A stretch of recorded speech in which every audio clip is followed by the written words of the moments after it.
Oke. Nah, jadi melanjutkan materi-materi yang sebelumnya sudah di-share di Trade Wisdom Discord ya.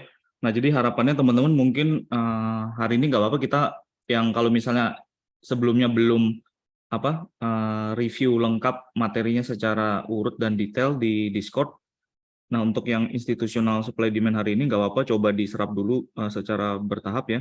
Nah, cuman secara rekomendasi sih diharapkan untuk semua materi yang sebelumnya sudah di-share, itu bisa dipelajari secara urut sama sistematis ya, karena uh, kontennya disusun sedemikian rupa, ada tujuannya sih, jadi supaya supaya pemahamannya bisa dimulai dari yang paling basic banget, terus secara bertahap komponen-komponennya dilengkapi supaya nanti ketika nanti kita sampai ke subchapter yang namanya putting it all together, nah itu semua subchapter yang ada itu bisa dikombinasikan dengan baik.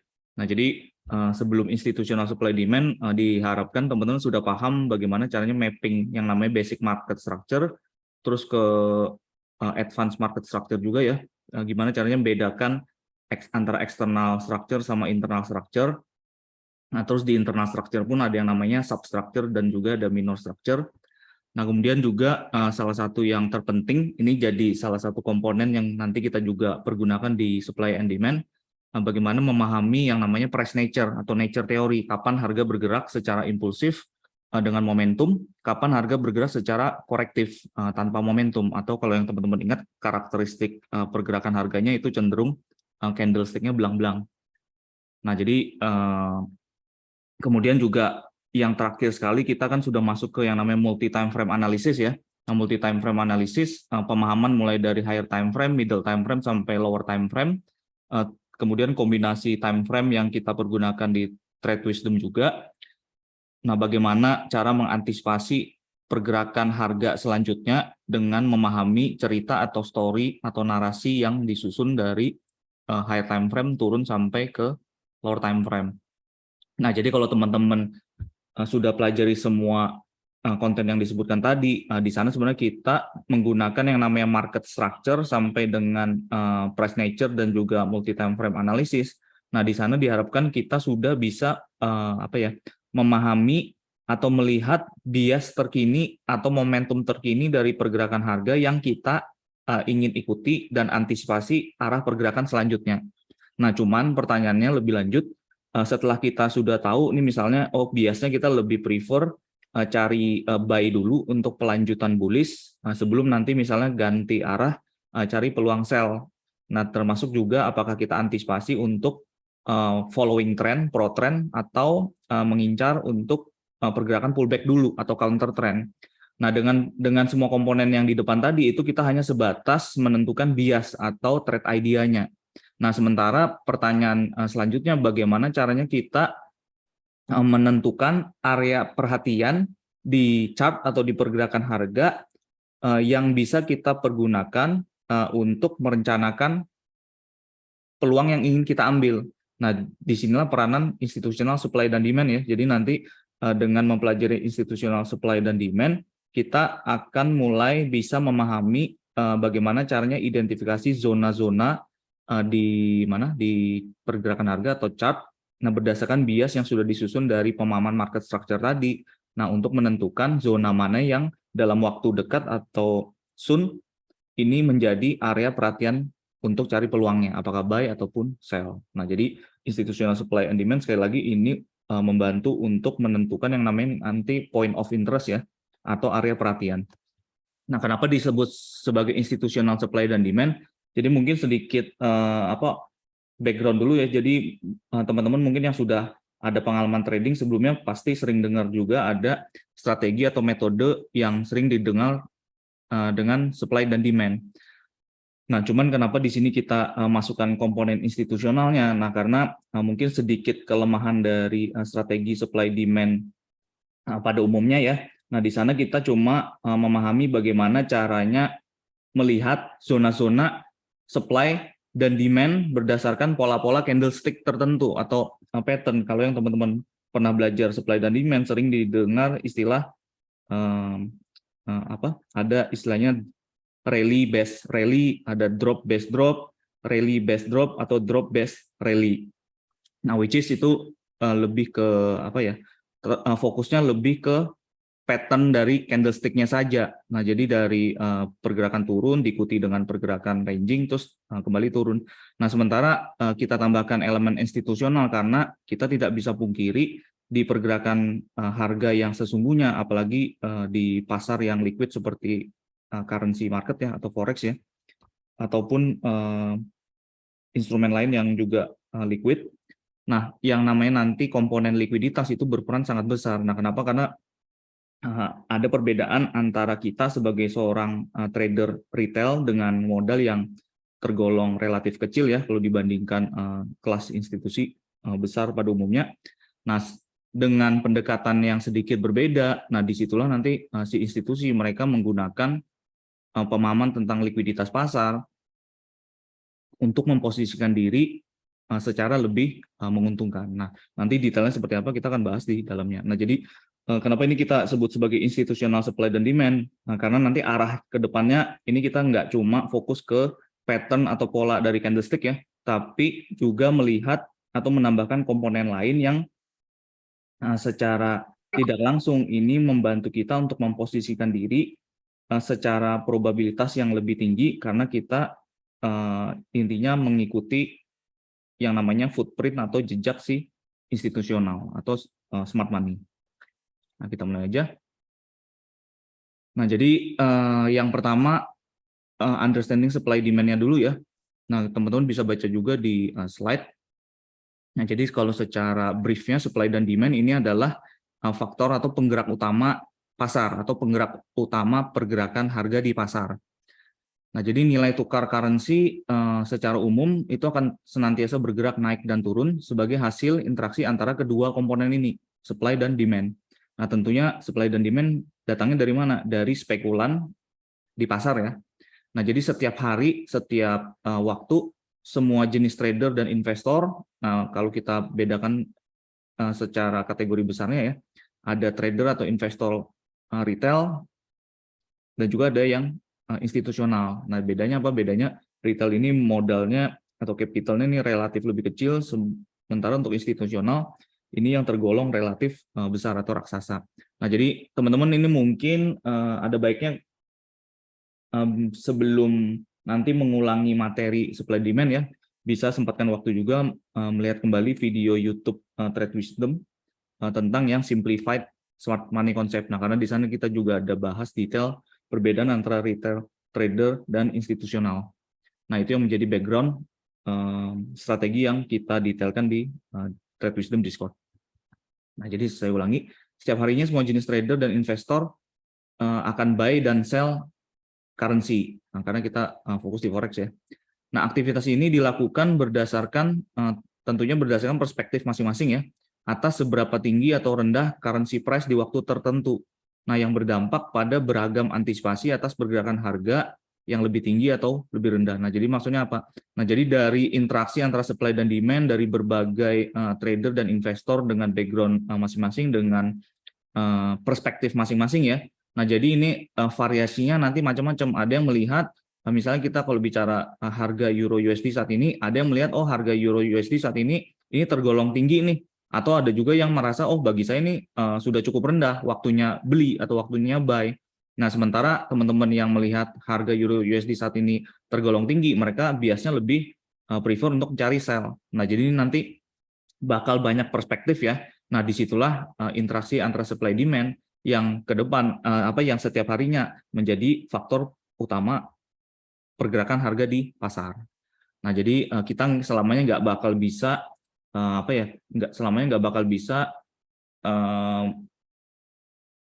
menentukan secara pasti, oh harga ini menurut saya pasti akan cenderung naik dibandingkan turun. Nah, nggak bisa karena sekali lagi interaksi antara supply demand di pasar itulah yang menentukan siapa yang lebih dominan. Nah, makanya kenapa kita perlu pahami bagaimana caranya identifikasi supply dan demand dan detail lainnya. Nah, karena disinilah kita ingin melihat kira-kira bias yang terdekat itu lebih cenderung secara probabilitas lebih high probable naik dulu atau turun dulu, karena sekali lagi kita tahu berbagai perspektif dan berbagai interaksi antara supply dan demand di setiap waktu, ini bisa saja menyebabkan harga berubah direction atau berubah arah. Nah, jadi makanya perlu kita pahami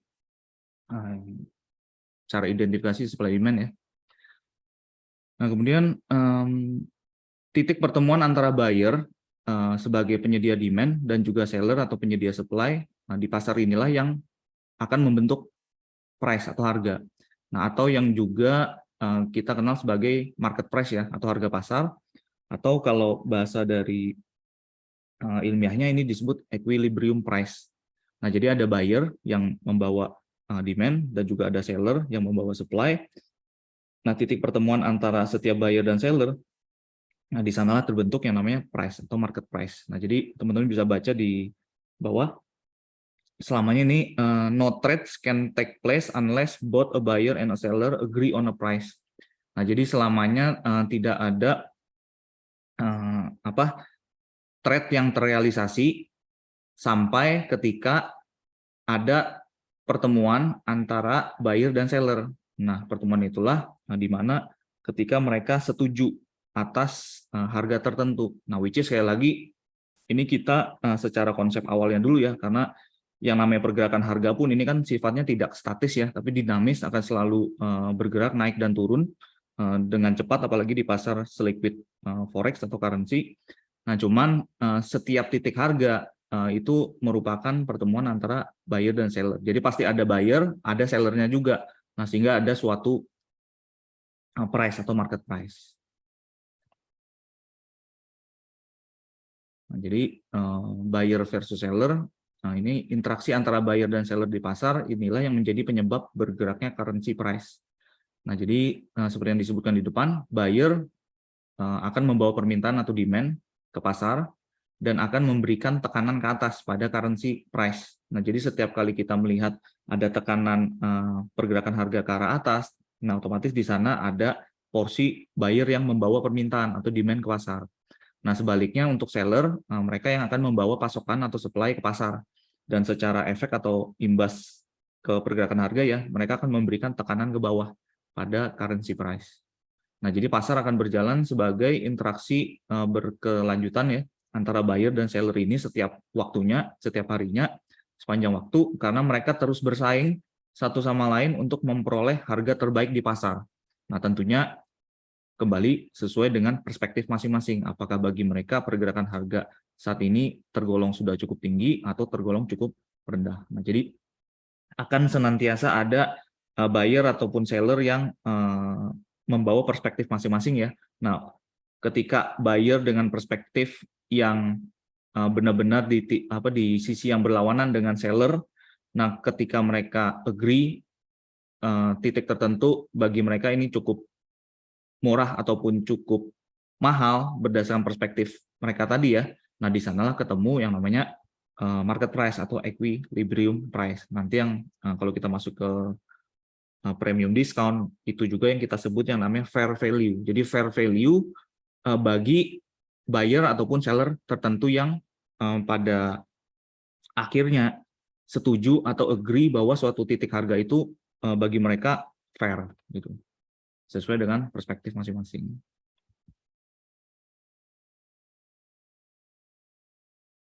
Oke, nah sebelum lanjut, teman-teman ini kita nanti secara interaktif ada sesi tanya jawab juga ya. Nanti mungkin lebih banyak ketika kita sudah masuk ke framework. Nah, jadi di tahap awal ini saya coba sampaikan dulu sedikit background sama teorinya dulu. Nah, kenapa? Karena harapannya adalah sebelum kita langsung terjun ke framework atau kerangka ataupun gambaran chart ya. Nah, saya pengen teman-teman ini nanti pemahaman tentang supply demand-nya itu benar-benar mendalam, bukan hanya sekedar bisa mengidentifikasi pattern atau pola di chart. Nah, kenapa? Karena ketika kita benar-benar bisa memahami inti atau dalaman dari supply dan demand, nah itu kita bisa benar-benar memanfaatkan pengetahuan kita tentang kerangka nanti itu jauh lebih baik lagi gitu. Nah, karena ini yang menjadi dasar sebelum kita bisa menentukan yang namanya point of interest ya. Nah, karena sekali lagi ya, supply dan demand ini nanti bakal di pergerakan harga itu akan berada di mana-mana nih. Nah, tugasnya kita sebagai trader, nah dengan smart money concept, kedepannya kita akan mencoba filter zona mana yang high probable untuk kita jadikan area perhatian. Nah, jadi makanya sebelum masuk ke framework, saya pengen teman-teman benar-benar bisa pahami dulu ininya apa backgroundnya. Nah, nanti di tengah-tengah kalau misalnya saya ada sempatkan little break dulu ya atau break kecil, nah teman-teman bisa kalau mulai kalau ada pertanyaan bisa mulai di list dari sekarang. Jadi nanti bisa ketika saya open pertanyaan atau sesi Q&A teman-teman bisa langsung tanyakan. Nah, nanti ketika Q&A kita bisa kembalikan ke slide-slide tertentu yang teman-teman pengen tanya. Oke. Nah, kita lanjut. Jadi supply demand in practice. Nah, di pasar finansial sendiri aktivitas pembentukan dan juga interaksi berkelanjutan antara supply dan demand.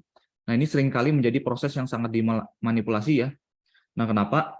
Nah, dimanipulasi di sini bukan seperti yang kayak di saham ya, ada istilah digoreng atau apa. Nah, karena kalau yang namanya saham digoreng itu benar-benar pure manipulasinya biasanya dilakukan di saham-saham kelas bawah ya dengan harga yang relatif kecil. Nah, sehingga beberapa institusi yang dananya cukupan, nah mereka bisa memanipulasi dengan menggelontorkan sebagian besar modalnya hanya untuk menggerakkan harga beberapa poin sampai target profit mereka terdekat mereka terrealisasi. Nah, secara langsung nanti mereka tutup posisi semua sehingga harga kembali ke titik harga terendah sebelumnya. Nah, itu kalau di saham agak berbeda ya. Nah, yang maksudnya sangat dimanipulasi di supply demand khususnya di pasaran seliquid seperti forex, ilustrasinya seperti apa? Nah, jadi dengan berbagai jenis trader dan investor, nah sekali lagi ada retail trader, nah kita di dalamnya, ataupun institusional di pasar. Nah, dikarenakan karakter dan nature yang juga bervariasi ya, terutama dari besaran modal atau capital yang dimiliki, nah tentunya masing-masing akan memiliki pendekatan yang berbeda. Perbedaannya seperti apa?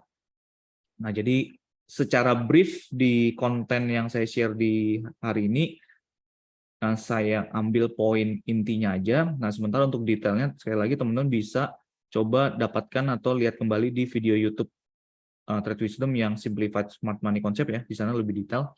Nah, jadi saya nggak mau ngulang informasinya, di sini kita cuma ambil inti informasinya aja.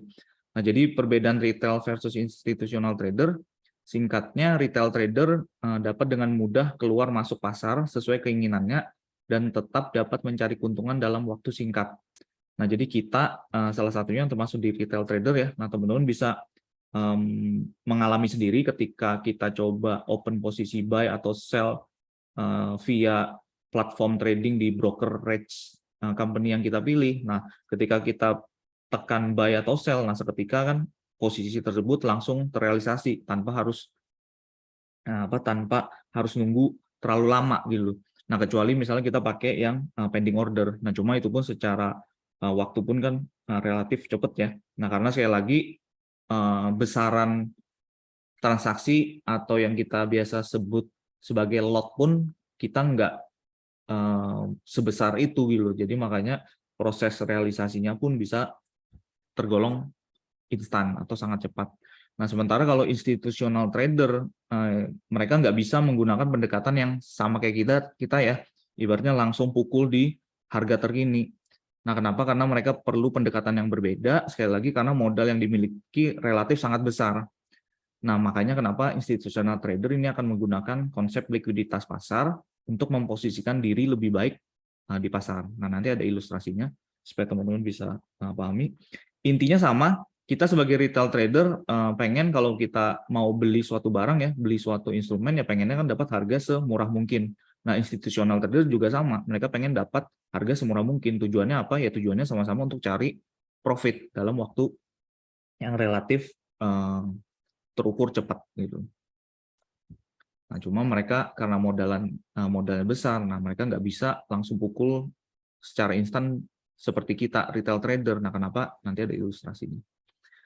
Nah, sebelum masuk ke ilustrasi, nah setelah understanding supply dan demand, nah kita juga perlu tahu yang namanya order flow ya. Jadi understanding order flow. Nah, jadi sebelum saya bahas detail, mungkin saya tanya sedikit nih teman-teman kalau ada yang bisa respon, silahkan direspon ya. Nah, jadi kita kan tahu nih, yang namanya supply dan demand tadi kan yang namanya buyer, mereka yang membawa demand ke pasar. Nah, sementara yang namanya seller, mereka yang membawa pasokan atau supply ke pasar. Nah, setiap harinya terjadi interaksi supply dan demand, artinya ada buyer dan seller. Nah, kalau sejauh pemahaman teman-teman, oke, yang namanya pergerakan harga atau di ilmu ekonomi pun kan sudah banyak yang tahu tentang supply dan demand ya. Faktor utama penggerak harga di pasar. Nah, sekarang kalau saya boleh tanya, medianya apa? Ketika si buyer dia disebut membawa demand, sementara seller dia membawa supply ke pasar. Nah, menurut pemahaman teman-teman, cara mereka interaksi di pasar bagaimana sih? Ada yang tahu nggak? Ada yang bisa respon nggak? Ada yang bisa bantu jawab? Atau ada yang mau share dikit? Doni, Steven, Jerry, Nyonyo, Kurniawan? Pasang posisi. Pasang posisi. Yang lain?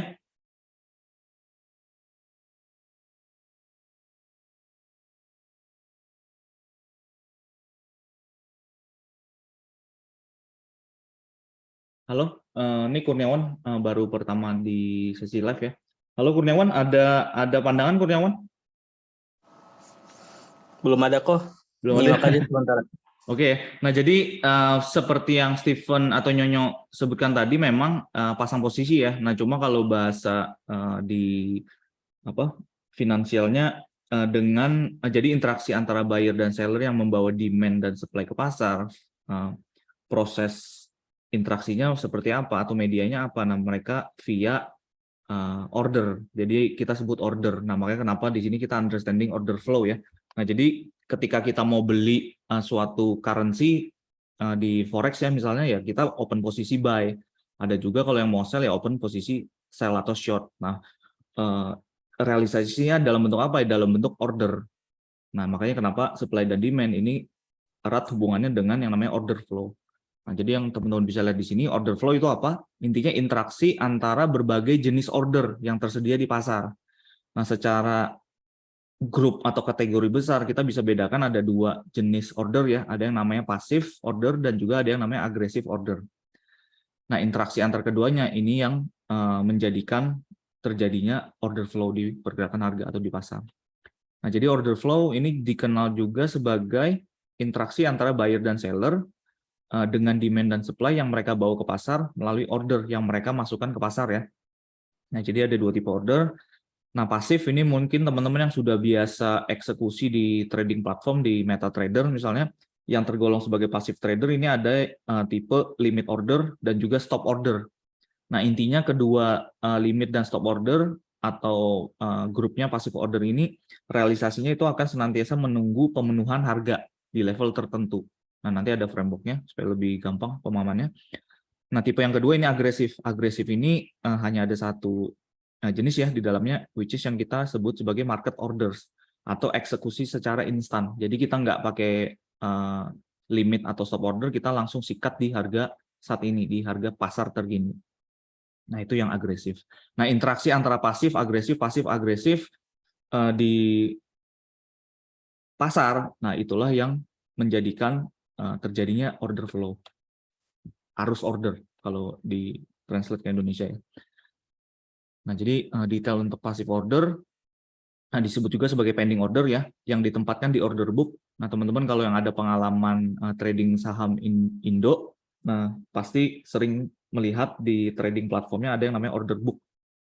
Nah, intinya di sana di order book ini ada kita bisa lihat ini ya, antrian beli sama jual atas suatu instrumen. Jadi biasanya ada kolom bid, ada kolom ask price-nya sama harga terkini. Di dalamnya juga ada biasanya ini ya, besaran lot atau kontraknya. Nah, itu order book. Nah, jadi passive order ini adalah pending order yang ditempatkan di order book pada level harga tertentu dan akan senantiasa menunggu sampai order tersebut terpenuhi ketika market price Ingat, yang namanya market price itu adalah titik temu antara buyer dan seller. Nah, ketika market price mencapai level harga yang sesuai dengan pending order yang ditempatkan, nah barulah pending order tersebut terrealisasi. Jadi yang kita sebut terjadinya buyer dan seller agreement. Nah, sekali lagi ada dua jenis, ada limit order, ada stop order. Bedanya apa? Nah, kalau limit order ini order untuk buy atau sell ya di harga tertentu atau lebih baik. Nah, kalau buy itu kita pasangnya biasa di bawah harga pasar terkini. Jadi kita nunggu harga kembali ke harga yang menurut kita relatif murah karena antisipasi kita buy. Kita pengen buy-nya di harga yang sekompetitif mungkin. Nah, kalau sell umumnya sell di atas market price. Nah, mungkin agak susah ini dengan narasi, nanti ada gambarnya ya. Nah, teman-teman nanti bisa lihat. Nah, sementara kalau stop order, ini adalah buy atau sell order di harga tertentu juga, tapi bisa jadi kita dapatnya lebih buruk. Kenapa? Karena nanti stop order ini sifatnya juga dia pukulnya di harga pasar. Jadi ini teknis perbedaan antara limit order sama stop order ya. Jadi kalau limit order, ini secara realisasi itu kita bisa dapat persis di harga limit yang kita pasang atau lebih baik. Nah, sementara kalau stop order ini bisa lebih buruk. Nah, kenapa? Karena sifatnya nanti market price. Nanti kita lihat framework-nya. Nah, yang pertama dulu yang limit order ya. Nah, jadi kalau yang limit order ini ada dua tipe sesuai dengan antisipasi kita. Kalau misalnya kita menggunakan yang namanya buy limit order, nah penempatan ordernya yang untuk buy limit ya, ini di bawah market price. Nah, contohnya seperti apa? Jadi teman-teman bisa lihat kerangka atau framework di sebelah kanan ya. Nah, jadi kalau misalnya harga, kenapa kita pengen pasang buy limit? Berarti kan antisipasi kita ingin mencari pelanjutan pergerakan harga ke arah naik atau bullish continuation. Nah, jadi otomatis umumnya terlihat ada pergerakan harga ke arah atas. Nah, di mana saat itu atau market price saat itu harga masih cukup tinggi di atas ya. Nah, kita pengen nawar, istilahnya nego harga. Nah, kita gunakan buy limit. Nah, biasanya yang namanya limit order atau buy limit order, kondisi harga di atas kita pasangnya di bawah market price terkini. Nah, jadi kita pasang pending order atau buy limit order di bawah market price saat itu. Nah, antisipasinya apa? Antisipasinya kita mengantisipasi atau ekspektasi kita harga pullback atau kembali dulu turun sampai ke level harga yang menurut kita cukup kompetitif atau cukup murah, karena antisipasi kita kan untuk pelanjutan pergerakan ke atas ya. Jadi kita pengen beli semurah mungkin. Nah, sampai harga pullback ke level order yang kita pasang tadi. Nah, ketika itu dijemput, nah kita harapan kita atau antisipasi kita ya harga akan bergerak melanjutkan pergerakan naiknya atau bullishnya. Nah, jadi makanya kenapa buy limit ini untuk penempatannya kita di bawah market price, sementara antisipasinya harga turun dulu pullback menjemput level harga di mana kita pasang buy limit yang sebelum bergerak naik. Jadi di sini filled then move higher. Nah, kalau sell limit kebalikannya ya. Jadi kalau sell limit kita otomatis antisipasinya untuk pelanjutan bearish atau momentum pergerakan ke bawah. Otomatis ketika harga sudah bergerak cukup dalam, market price-nya di bawah, nah kita pengen sell di harga yang kompetitif, artinya mahal mungkin atau setinggi mungkin yang menurut perspektif kita ini cukup oke nih harga di sana untuk kita sell. Nah, jadi sell limit ini secara eksekusi dia akan senantiasa dipasang di atas market price terkini. Nah, kenapa? Karena antisipasinya dari pergerakan harga yang sudah cukup dalam atau cukup bawah ya. Nah, kita pengen harga kembali dulu pullback ke atas, koreksi, menjemput sell limit order kita di level harga tertentu, yang mana ketika sell limit kita dijemput, antisipasi kita adalah harga akan melanjutkan pergerakan bearish atau turunnya. Nah, kenapa? Karena tujuan kita masuk ke pasar ya, kita mempunyai atau memiliki perspektif tadi harga sudah cukup murah untuk kita buy atau sudah cukup tinggi untuk kita sell. Nah, berdasarkan perspektif tadi kita pergunakan tipe order yang tersedia. Misalnya contoh di sini untuk yang passive order, tipe yang limit order ya. Nah, sesuai antisipasi tertentu, apakah mau buy atau sell. Gitu. Nah, untuk yang passive order yang kedua, untuk yang stop order bedanya apa? Untuk yang buy stop, kalau yang buy limit kan tadi kita sama-sama antisipasinya buy ya, antisipasi untuk pelanjutan pergerakan bullish continuation misalnya. Nah, untuk yang buy limit itu kita sifatnya nawar atau nego, artinya kita pengen atau antisipasi harga untuk pullback dulu ke level harga yang menurut kita cukup oke. Nah, sebelum kita ambil posisi buy. Nah, sementara kalau buy stop, ini kebalikannya ya, tetap antisipasinya sama untuk kelanjutan bullish continuation atau kelanjutan pergerakan ke arah atas. Nah, cuma biasanya buy stop order ini dipergunakan biasanya ya untuk teman-teman yang menggunakan metode, kalau teman-teman pernah belajar di retail trader strategi ya, sering dikenal yang pendekatan breakout. Nah, jadi ketika antisipasinya memang tetap untuk mencari pelanjutan pergerakan bullish, nah ada strategi di mana mereka bersedia atau merasa oke untuk open posisi buy ketika harga berhasil bisa menembus atau breakout titik atau level tertentu di pasar. Nah, biasanya pattern atau structural high ya. Nah, jadi mereka bisa gunakan yang namanya buy stop order. Nah, penempatannya di mana? Kalau yang tipe stop order karena dia biasanya menunggu antisipasi untuk breakout ya, untuk penembusan suatu level harga.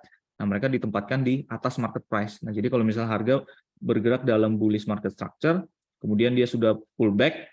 Nah, ada tipe-tipe buyer yang mereka baru merasa mendapatkan konfirmasi bahwa harga memang mau berlanjut bergerak naik apabila berhasil melanjutkan penembusan ke arah atas. Nah, di sana mereka bisa pergunakan buy stop order. Jadi penempatannya ditempatkan di atas market price saat ini, misalnya di atas swing high atau pattern tertentu ya. Nah, mereka tempatkan buy stop order di sana. Antisipasinya apa? Antisipasinya jika harga memang intensinya untuk melanjutkan bergerak naik, ya harapannya harga akan mantul menembus suatu titik di mana itu menjadi konfirmasi bagi mereka. Stop order atau buy stop order mereka dijemput atau diaktifkan ya. Nah, dengan antisipasi harga terus berlanjut bergerak naik sejak order atau buy stop order mereka diaktifkan atau disentuh. Nah, kenapa? Karena bisa saja harga berada di bawah, kemudian mencoba mantul break ke atas level buy stop order yang sudah dipasang ya, tapi ternyata tidak menyentuh, harga berbalik arah dan malah berlanjut turun. Jadi yang sebelumnya antisipasi untuk bullish continuation ternyata di saat itu berdasarkan analisa mereka ada kemungkinan harga bisa berubah karakter atau berubah arah, yang tadinya dari bullish market structure mungkin ada indikasi dia ketemu area supply ya misalnya. Nah, di sana mungkin ada kemungkinan harga bisa berubah tren atau mematahkan bullish trend sebelumnya. Nah, jadi makanya kenapa mereka menggunakan buy stop order dengan tujuan supaya lebih safe kalau misalnya harga tidak berhasil menembus titik konfirmasi tersebut. Nah, mereka tidak mendapatkan posisi yang open di pasar ya. Nah, jadi mereka gunakan buy stop order.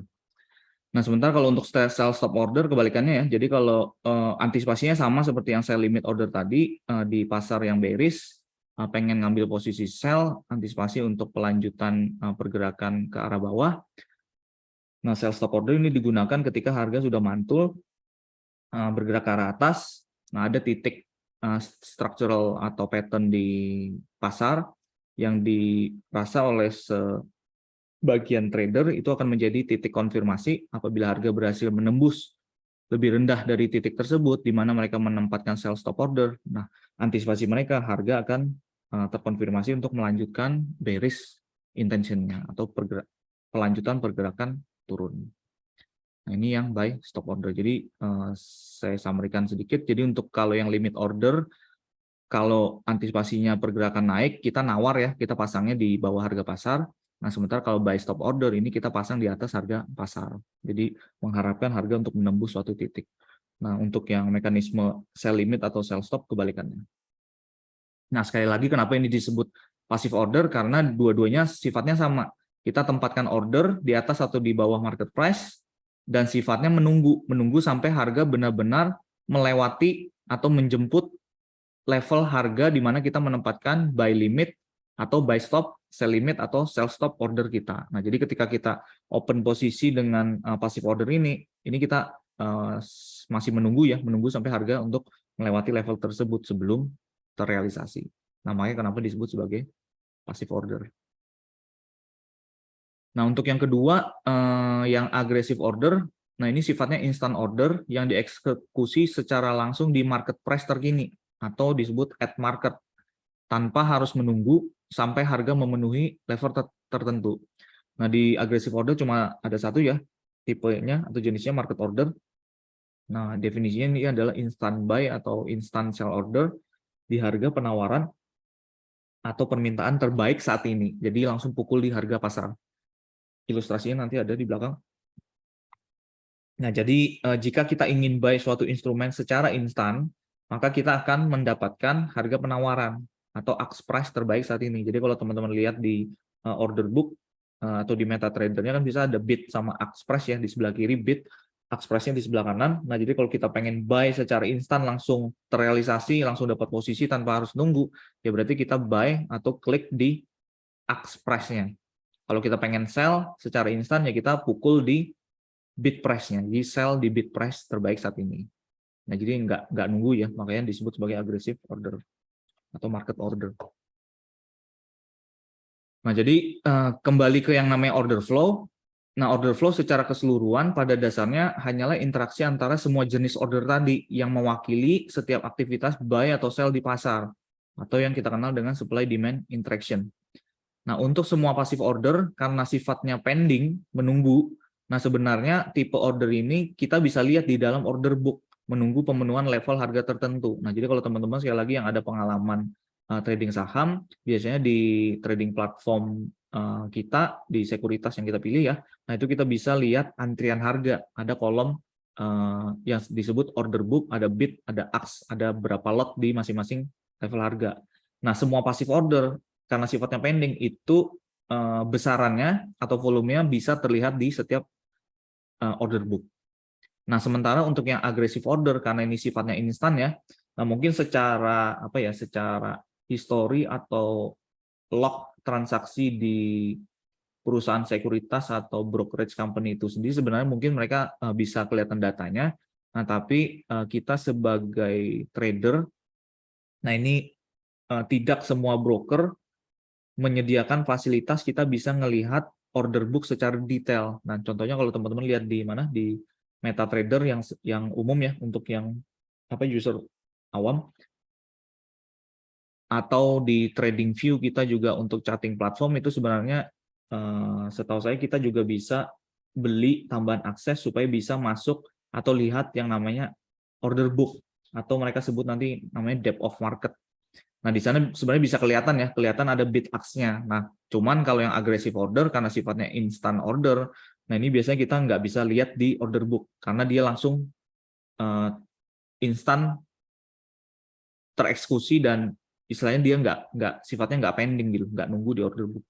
Nah, jadi ketika trader tertentu masuk ke pasar dan secara langsung atau instan klik buy atau sell di bid atau ask terbaik saat itu, nah ini biasanya ordernya langsung hilang gitu, langsung dianggap sudah ada agreement antara buyer atau seller di bid ask price yang dipilih kalau kita menggunakan aggressive order. Nah, ilustrasinya kayak apa? Supaya teman-teman bisa lebih paham ya. Nah, jadi kita masuk ke order book, sekali lagi nama lainnya depth of market.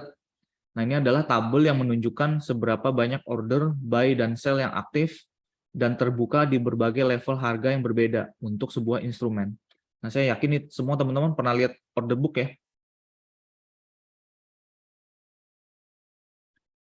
Nah, jadi order book pada umumnya komposisinya ada bid price di sebelah ada bid di sebelah kiri, ada ask di sebelah kanan ya. Nah, kemudian price level harga untuk setiap titik ini biasanya di tengah. Nah, jadi di setiap kolom bid dan ask itu kita bisa lihat ada antrian posisi atau antrian order atau antrian lot atau kontrak biasanya kalau di saham. Nah, jadi misalnya di bid itu ada berapa lot atau kontrak menunggu atau pending di level harga yang lebih rendah dibandingkan market price saat ini. Yang warna biru ini biasanya di tengah, ini harga terkini ya atau market price. Nah, sementara yang antri sell, pending order sell, nah lotnya kelihatan di sebelah kolom AX, tentunya dipasang di level harga yang lebih tinggi daripada market price saat ini. Nah, jadi order book itu umumnya di semua antrian lot di kolom bid sama ask price-nya yaitu mewakili semua limit order yang terpasang di pasar ataupun stop order yang terpasang di pasar, beserta informasi price level. Nah, sementara untuk yang tipe aggressive order atau market order ini tidak terlihat di antrian order book ya. Nah, karena sifatnya instan. Jadi kalau misalnya kita pengen ngambil posisi secara instan, buy di harga pasar terkini di 1,06950 misalnya. Nah, jadi kita buy instannya, kita klik di kolom AX. Nah, ketika kita klik di kolom AX, nah selama misalnya kita pengen open posisi di sini, misalnya ada seller yang ngantri sell di harga 10695 sebanyak 115 lot atau 115 kontrak misalnya. Nah, selama kita misal mau belinya di bawah itu, ya otomatis ini nanti eksekusinya instan. Jadi misalnya kita mau beli instan di 1,0695 cuma 10 lot misalnya, karena kan kita trader retail mungkin kapasitas lot transaksinya kita nggak bisa terlalu besar gitu. Misalnya kita beli 10 lot, nah otomatis karena tersedia ada seller yang bersedia menjual di harga yang sama, nah mereka yang bersedia menjual ini ada 115 lot, which is lebih besar dari yang kita pengen beli. Nah otomatis ketika kita klik, nah pasar atau order book langsung mempertemukan antara kita sebagai buyer dan juga si seller yang pasang posisi atau pending order di AX. Nah, jadi otomatis ini nanti akan berkurang di 115 dikurangi dengan titik pertemuan kita dan si seller 10 lot, otomatis AX-nya nanti berkurang. Nah, cuma ini nanti proses ini berjalannya sangat cepat ya, apalagi di pasar yang liquid kayak Forex. Makanya ini kenapa di MetaTrader kita tidak diperlihatkan karena pergerakannya cepat banget nih. Bid ask-nya pun tergolong lotnya tuh raksasa gitu, jadi nggak diperlihatkan, cuma kelihatan bid sama ask yang terkini di sebelah kiri sama kanan kalau teman bisa lihat di MetaTrader-nya ya, sama kolom harga, cuma itu aja gitu. Sementara antrian lotnya ini nggak ditampilkan semua. Nah, sekarang interaksinya gimana sih? Mungkin contoh ya, contoh order flow. Nah, ini sudah kita coba sederhanakan sesimpel mungkin untuk membantu pemahaman teman-teman nanti kenapa salah satu komponen di institutional supply demand kita kenal yang namanya imbalance. Nah, itu merupakan cara pemahaman yang termudahnya kita ngelihat order flow di sini gitu, dengan melihat interaksi antara agresif dan passive order. Nah, contoh ya, ini kita sekarang memposisikan diri sebagai si institutional trader yang punya kapasitas atau kapabilitas untuk open lot transaksi ini relatif sangat besar atau raksasa. Nah, misalnya kita planning di Euro USD kita pengen beli 20.000 lots nih. Kita pengen pasang posisi buy atau going long sebanyak 20.000 lots. Nah, bisa kebayang ya teman-teman 20.000 lots. Ini kalau dinominalkan dolarnya kita butuh modal seberapa besar gitu. Nah, sementara mungkin kalau kita aja biasa trading sendiri mungkin hitungan 10 lot itu udah gede banget gitu. Nah, apalagi kalau teman-teman yang masih trading micro lot ya, atau micro account, nah ini 20.000 lot nih gede banget gitu. Nah, ini dibedakan ya, jadi kalau 20.000 lot, nah sementara yang ngantri di order book bisa jadi, atau most likely antrian lot size di setiap bid atau ask-nya itu nggak segede itu gitu. Karena sekali lagi nih, kalau di Forex 20.000 lot gede banget gitu. Nah, jadi kalau misalnya kita sebagai si institutional trader dengan modal segitu besar, kita mau pukul langsung beli di semuanya di aggressive order atau di market order. Nah, teman-teman bisa bayangkan nih, misal ya, ini misalnya harga sekarang 1,0695. Terus di harga yang lebih tinggi ada banyak antrian nih, ada orang yang mau sell dengan besaran lot masing-masing. Kemudian di harga yang lebih rendah dari harga pasar sekarang banyak orang yang antri buy karena mereka menunggu sampai harga untuk bergerak lebih rendah dulu dibandingkan harga pasar sekarang. Nah, teman-teman bisa mulai bayangkan kalau kita sebagai institutional trader 20.000 lot langsung kita main buta-butaan, udah nggak pakai lama deh. pukul aja di harga pasar sekarang. Nah, pada harga pasar sekarang kan di 1,0695 ya. Kita pengen beli 20.000 lot. Yang jual cuma tersedia 115 lot. Nah, artinya kalau kita buta-butaan institutional trader, kita pukul di harga pasar sekarang, pakai yang market order atau instan atau agresif order tadi, nah otomatis kita tidak bisa mendapatkan harga yang sekompetitif mungkin. Malah yang terjadi adalah harga terendah atau average price terendah yang kita bisa dapat itu adalah harga pasar terkini, which is 1,0695. Nah, cuma ketika realisasi 20.000 lots ini kita langsung pukul di harga pasar semua ya, otomatis nih nanti realisasinya bukan cuma 20.000 lot semuanya dapat di harga 1,0695 nih, tapi akan secara otomatis ter-average up. Kenapa? Karena dia akan nyocokin, ada nggak sellernya. Kita mau buy berarti kita nyari seller. Ada nggak seller yang memenuhi kapasitas lot yang kita pengen beli. Nah, which is yang tersedia adalah di harga 1,0695 cuma 115 lot yang tersedia. Berarti dari 20.000 lot kita cuma terrealisasi 115 di harga 95. 251 lotnya kita bakal kena di harga yang lebih tinggi, 951. 545 lotnya kita akan kena di harga yang lebih tinggi lagi, 952. Nah, teman-teman kebayang, kalau bisa 20.000 lot mungkin diambil semua nih. Otomatis average price kita sebagai si institutional trader, harganya average-nya kita tinggi nih. Nah, itu mau cari profit, otomatis kan nunggunya lebih lama nih. Belum tentu harga bisa lebih cepat bergerak naik. Nah, karena kita dapatnya harganya nggak bagus gitu. Karena ingat yang namanya institutional trader juga sama kayak kita ya, pengen buy ya buy low, sell high, buy low, supaya bisa dapat profit itu nggak terlalu lama gitu. Nah, jadi mekanismenya seperti apa? Kalau itu mereka lakukan nggak bisa ya, maksudnya sangat tidak menguntungkan buat mereka ya. Nah, sementara kalau kita cuma beli 1 lot atau 10 lot misalnya, ya udah nggak pikir lama, beli pukul aja di harga pasar sekarang, kan nggak beda jauh gitu sama harga yang lain.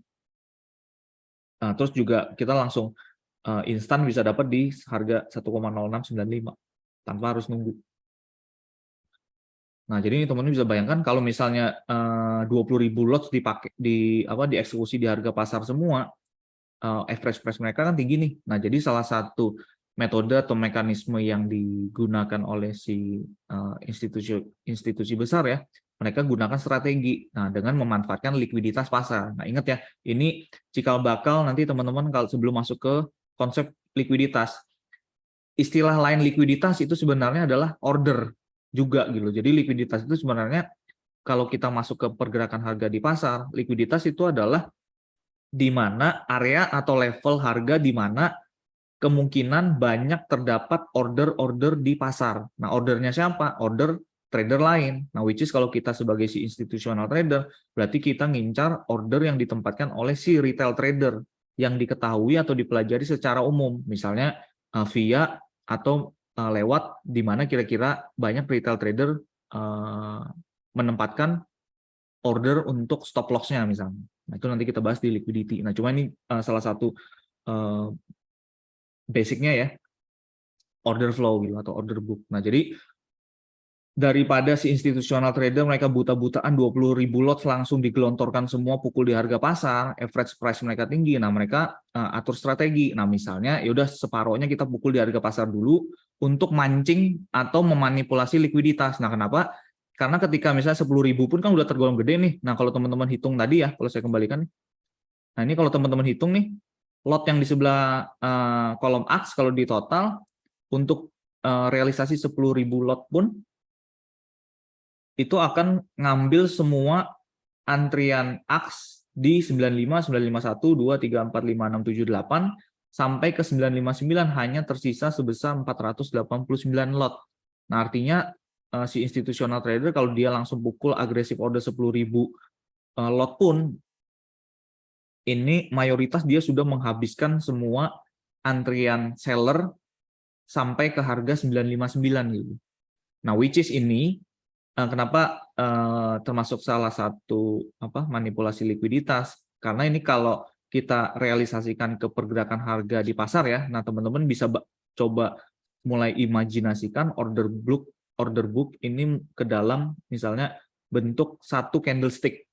Nah, ketika ada agresif order dengan kapasitas lot yang raksasa masuk ke pasar secara cepat, otomatis di sana kita bisa asumsikan ada si big fish atau si big money masuk ke pasar dengan melakukan pendekatan agresif, pukul di market order, sehingga harga dengan drastis bergerak sangat cepat, di mana di sana teman-teman kalau kembali ke yang price nature bisa melihat ada pergerakan bullish candle bertubi-tubi, ukurannya juga relatif besar. Nah, termasuk nanti kalau teman-teman juga mulai masuk ke yang namanya imbalance ya. Nah, di candlestick chart kita bisa lihat ada imbalance yang dominan. Nah, itu sebenarnya di belakangnya apa? Salah satunya ini nih, realisasi order flow. Nah, jadi makanya kenapa kita pengen ngikut atau ngekor footprint-nya si smart money. Nah, karena memang ini yang terjadi di order flow atau order book. Nah, cuma sekali lagi mereka nggak bisa ya kalau 20.000 lot langsung dipukul, rugi mereka atau posisi mereka nggak menguntungkan. Nah, jadi misalnya 10.000 lot itu dipukul di aggressive order dulu, market order. Nah, sementara 10.000-nya lagi dia pending pasang misalnya buy limit dulu di harga jauh di bawah harga terkini, which is harga pasarnya udah naik nih ke 959. Nah, dia pasang di bawah. Nah, makanya teman-teman kalau yang sudah sedikit banyak pernah mengenal smart money concept atau yang sering disebut sebagai order block. Nah, kenapa secara teori ketika order block, misalnya kita ngelihat ada yang namanya bullish order block ya, atau demand zone ya, di mana harga bergerak secara drastis ke atas, terlihat ada candlestick yang besar, dominan bullish, hijau bertubi-tubi, kemudian ada imbalance juga. Nah, secara teori harga akan dibawa kembali untuk menutup imbalance sampai ke titik atau level harga di mana di situ di chart di mapping atau di marking sebagai bullish order block atau demand zone. Nah, sebenarnya itu di belakangnya realisasi ini nih, order flow. Nah, jadi yang imbalance terjadi karena ada realisasi agresif ordernya si smart money atau si big fish. Nah, itu secara perlahan akan dibawa kembali turun ke area buy limit mereka yang tersisa karena secara intensi dari awal memang mereka mau masuk 20.000 lot, tapi sebisa mungkin bisa dapat harga yang masih secara average itu masih oke untuk mereka gitu. Nah, karena sekali lagi kalau 20.000 lot dia pukul semua, nah ini otomatis dia dapat average price-nya tinggi ya. Nah, ketika mereka manipulasi likuiditas mereka sudah bisa berhasil menciptakan imbalance atau pergerakan dengan momentum yang drastis ke atas, nah otomatis kita bisa asumsikan trader-trader retail, kita tahu 90% trader itu gagal, 90% trader itu mereka nggak punya pendekatan yang efektif ke pasar ya. Nah, jadi mayoritas itu didominasi oleh faktor emosi. Nah, salah satu faktor emosi itu adalah impatient atau ketidaksabaran. Nah, jadi ketika ngelihat ada manipulasi pergerakan harga di mana sebenarnya itu bagian dari skemanya si institutional order, cuma separuh aja nih kekuatan mereka dikeluarkan, kelihatan harga ke atas nih, drastis ya. Nah, retail trader yang nggak sabaran nih, mereka langsung udah nih harga naik nih, udah beli. Jadi mereka buy. Nah, pancingan atau manipulasi likuiditas si institutional trader tadi yang sebenarnya cuma menggerakkan berapa poin nih, dari 950 ke 1, 2, 3, 4, 5, 6, 7, 8, 9 poin ya. Nah, ternyata dipancing retail trader semua yang mayoritas nggak sabaran, yang nggak teredukasi dengan baik, mereka asal aja udah nih harga naik, pokoknya buy. Harga semakin naik, si institutional trader 10.000 lotnya dia udah makin profit. Nah, secara bertahap nanti mereka mulai take profit. Nah, ketika proses take profit tadi terjadi, nah di sanalah secara bertahap nanti harga akan dibawa kembali untuk menjemput order yang sebenarnya sudah mereka tempatkan di bawah market price terkini. Nah, makanya di situ nanti kenapa di order flow itu ke depan teman-teman juga belajar yang namanya proses mitigasi. Jadi yang namanya proses mitigasi itu adalah bagian dari follow up dari manipulasi likuiditas yang terjadi sebelumnya. Jadi harga dibawa naik dulu, kemudian nanti secara bertahap, karena ini nanti proses manipulasi likuiditas ini dan yang namanya institutional trader ini sekali lagi juga kita nggak bisa bilang institutional trader itu cuma satu pihak ya, karena di luar sana banyak juga gitu loh. Jadi ada institutional trader yang perspektifnya saat itu dia pengen buy 20.000 lot. Ada institutional trader lain yang modalnya juga raksasa, dia pengen sell 30.000 lot misalnya. Nah, which is nanti supply demand yang kapasitasnya gede atau gaban ini itu nanti akan berada di zona-zona tertentu. Ada yang di bawah, ada yang di atas. Nah, interaksi tersebut itulah yang menyebabkan adanya pergerakan harga di pasar. Namanya kenapa kita perlu pahami dulu nih dasar dari order flow. Nah, karena ini yang terjadi ya. Nah, sementara kita yang sifatnya retail trader, selamanya kita nggak bakal bisa menggerakkan pasar sedrastis ini. Nah, apalagi kalau teman-teman lihat misalnya di Euro USD, currency pair yang terliquid di dunia, di pasar forex juga, pasar yang terbesar. Nah, itu kalau di chart 15 menit misalnya kita ngelihat ada satu bullish candlestick yang bergerak secara drastis 20 pips dalam satu candle misalnya, satu candle 15. Nah, itu kita sebagai retail trader selamanya nggak bakal bisa menggerakkan pergerakan harga sebesar itu ya. Nah, jadi makanya kalau itu terjadi, nah itu kita sudah tahu di sana, oh ini ada kemungkinan institusional trader mengambil posisi gitu, apakah buy atau sell. Kalau bullish ya berarti dia ngambil posisi buy.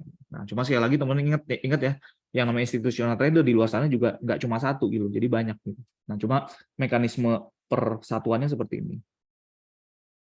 Nah, ini karena cukup krusial, saya open sedikit nih. Teman-teman ada yang pengen tanya nggak nih di order book? Silakan kalau ada yang mau nanya. Cukup jelas nggak? Jelas, Li. Jelas ya? Yang lain ada yang mau nanya? Jelas kok. Kok berarti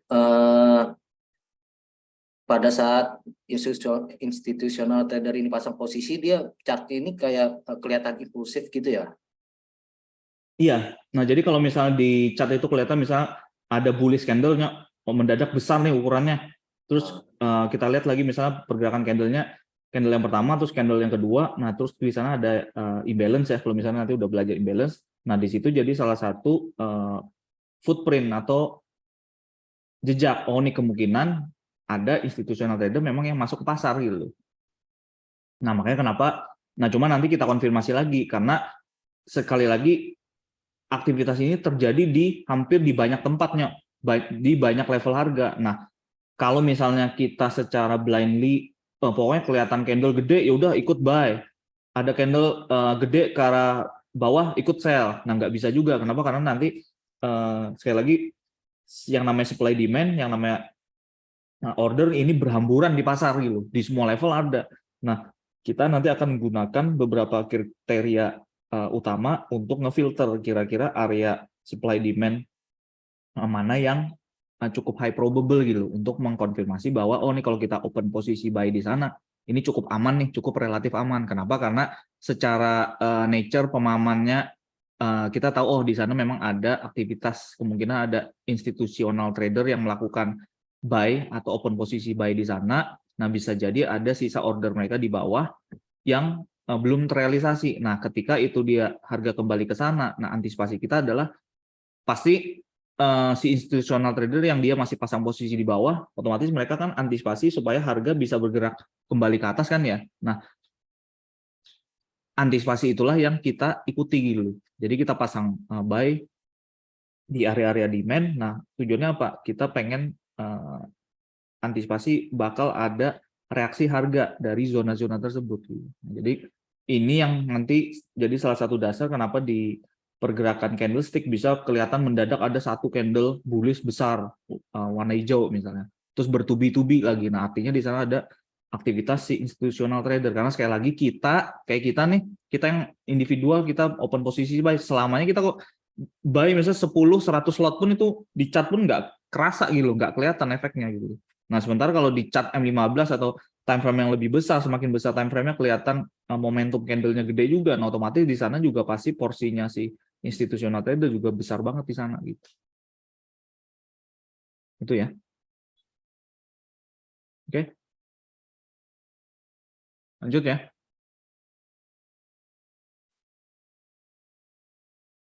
Nah, jadi kenapa nih penting nih untuk memahami supply demand dan juga order flow? Nah, tujuan kita cuma satu nih, tujuan kita ada dua utamanya. Nah, yang pertama ini ada identifikasi zona tertentu di pasar yang menunjukkan adanya kemungkinan inisiasi dan penyebab ketidakseimbangan atau yang kita kenal dengan imbalance antara buyer dan seller, demand dan supply, di mana harga secara probabilitas cenderung kembali untuk mengambil atau memenuhi lebih banyak order dan kembali seimbang atau rebalance. Nah, jadi kalau saya kembalikan tadi, nah jadi makanya kita pengen mengidentifikasi di mana terlihat ada ketidakseimbangan ini nih, antara supply dan demand. Nah, kenapa? Karena si demand dengan kemampuan yang besar, nah ada kemungkinan demand yang mereka ingin masukkan ke pasar ini sebenarnya belum terpenuhi semuanya. Nah, contoh yang 20.000 lot ini kan masih terpenuhi 50% gitu loh. Nah, sementara 50%-nya lagi masih tidak seimbang. Kenapa? Karena nggak ada supply atau seller yang bersedia menjual di harga yang lebih rendah dibanding market price yang sudah secara otomatis terkerek lebih tinggi ya, karena realisasi dari agresif ordernya si institutional trader tadi. Nah, jadi salah satu tujuannya kita pengen melihat di mana ketidakseimbangan itu terjadi, karena secara konsep atau teori antisipasinya adalah kemungkinan besar institutional trader akan secara bertahap mengiring harga kembali ke level tersebut dengan tujuan untuk ini nih, menyeimbangkan antara supply dan demand yang terjadi sebelumnya. Nah, jadi yang pertama ini identifikasi zona itu ya. Nah, makanya kenapa kita belajar institutional supply demand zone. Nah, salah satunya tujuannya ini. Dengan melihat adanya ketidakseimbangan atau imbalance yang terjadi, which is di belakangnya yang tadi mekanisme order flow atau order book tadi. Nah, kita pengen lihat di mana sih kira-kira zona di pergerakan harga persis sebelum ketidakseimbangan tersebut terjadi. Nah, karena di sanalah antisipasi kita, kemungkinan besar di sana masih ada sisa order yang belum terpenuhi. Nah, yang ketika harga dibawa ke level tersebut dan memenuhi order-order yang tersisa, nah harapannya harga akan bereaksi dengan mengaktifkan tipe order yang sebaliknya ya. Nah, untuk melanjutkan intensi pergerakan harga sebelumnya, misalnya ke arah atas atau bawah. Nah, itu yang pertama untuk identifikasi. Yang kedua, memahami sisi mana yang lebih dominan, in control, atas pergerakan harga di waktu tertentu, baik yang saat ini maupun masa lalu ya, past dan present, dengan melihat bagaimana reaksi harga dari zona ke zona, dan menggunakan informasi tersebut dalam antisipasi skenario yang high probable atas pergerakan harga selanjutnya. Nah, jadi dengan memahami supply demand, order flow, yang pertama kita pengen lihat di mana kira-kira ada zona yang menyebabkan ketidakseimbangan antara buyer dan seller. Nah, which is kita tahu di sana kemungkinan masih ada sisa order. Nah, setelah mengetahui zona-zona tersebut, nah kita juga pengen lihat, oke, ketidakseimbangannya tadi terjadi ke arah atas atau ke arah bawah, sisi mana yang dominan, buyernya atau sellernya. Nah, kita ingin mengikuti jejak atau footprint sisi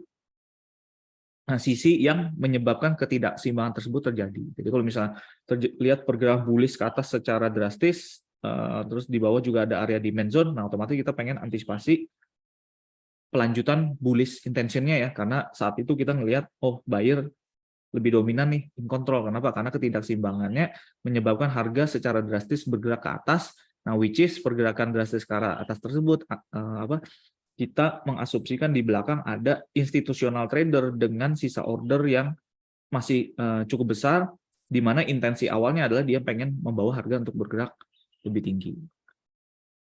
Nah, jadi informasi itu yang kita pergunakan. Nah, sekarang pertanyaannya, gimana caranya identifikasi di pergerakan harga atau chart yang sebenarnya? Nah, karena tadi kan kita masih ilustrasikan apa itu supply, apa itu demand, kemudian juga proses implementasi atau interaksi antara supply dan demand via order book itu seperti apa. Nah, sementara kita sebagai trader ketika melakukan analisa, kita kan bukan ngelihat order booknya, tapi kita ngelihat chart sesungguhnya, which is dalam bentuk candlestick chart. Nah, sekarang gimana caranya mengidentifikasi aktivitas tadi, supply demand interaction dan juga order flow ketika kita melihat chart. Nah, disinilah penting kita identifikasi supply demand zone di chart. Nah, jadi perlu dipahami dua fase pergerakan harga dulu ya, yang akan senantiasa terjadi di pasar. Nanti teman-teman akan bisa lihat di semua time frame nanti akan terlihat dua jenis atau dua fase pergerakan ini. Ada fase di mana harga bergerak secara range atau ranging, nanti ada definisinya. Kemudian ada fase expansion. Nah, transisi dari kedua fase pergerakan ini, range ke expansion atau expansion ke range, nah di sanalah kita bisa identifikasi adanya yang namanya SD zone atau supply dan demand zones, which is yang nantinya akan menjadi area perhatian kita. Nah, detailnya seperti apa?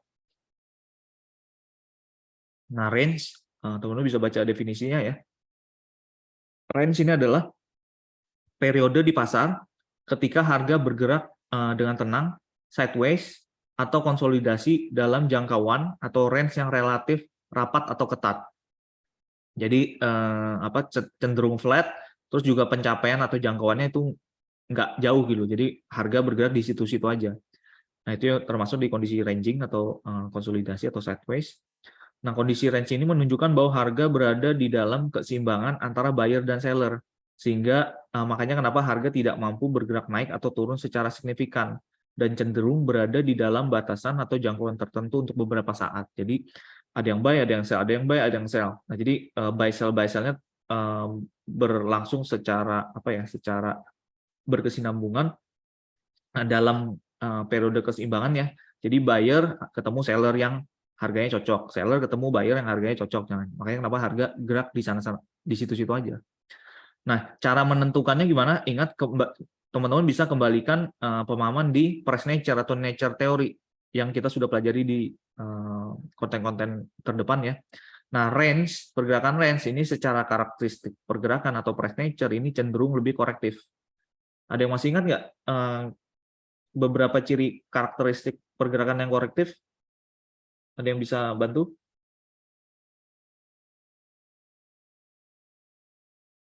Doni, Steven, Nyok, Kurniawan, Lisa, Jerry, dari materi yang price nature, ada yang masih ingat nggak karakteristik pergerakan korektif?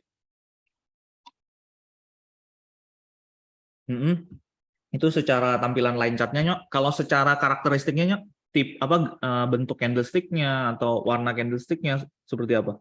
Kalau korektif? Belang-belang. Belang-belang ya. Kalau secara size atau ukuran,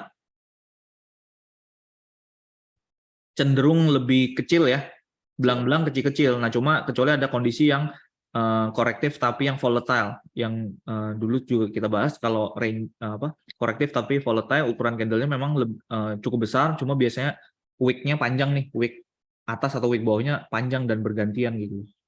Nah, intinya salah satu karakteristiknya candlestick-nya belang-belang.